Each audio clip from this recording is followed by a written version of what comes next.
In the heart of rural Ireland, amidst rolling green hills and whispering woodlands, lay the village of Dunmara. Life in Dunmara was uneventful until the Pooka appeared. Known in folklore as a shape-shifting spirit, Pookas were famed for causing mischief and at times terror. But the Pooka of Dunmara surpassed its notorious brethren in its unyielding malevolence.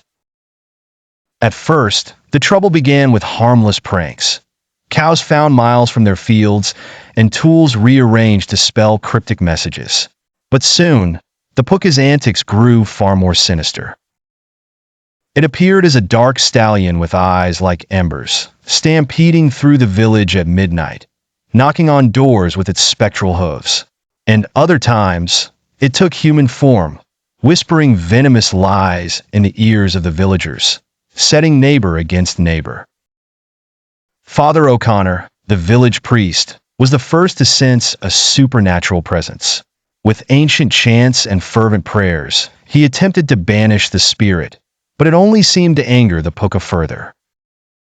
The villagers grew desperate, and a palpable fear gripped their hearts. Tomas Flynn, the village blacksmith, was known for having courage as steady as the anvils he worked upon. He proposed gathering the village's knowledge of the Pooka, hoping to find a way to outsmart it. They learned that Pookas despised being caught in the act of their mischief and abhorred iron above all. With this in mind, Tomas crafted a trap. Under the light of the full moon, they set a circle of iron horseshoes in the village square, a material believed to contain protective properties, and left out a bowl of freshly churned cream, a supposed favorite of the Pooka. That night, concealed in the shadows, the villagers waited. As the witching hour approached, the air grew thick with tension.